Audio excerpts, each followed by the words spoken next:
বিপুল রায় এখানে আজকে প্রধান অতিথি।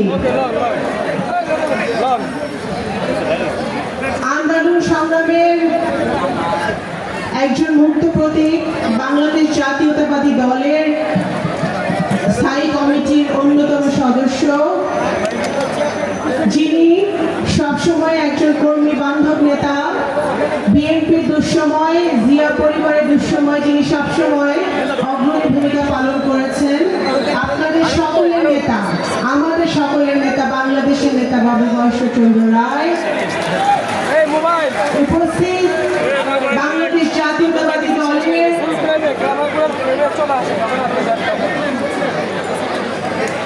অন্যতম জয়েন্ট সেক্রেটারি, সাবেক সফল ছাত্র নেতা, বাংলাদেশের একজন জনপ্রিয়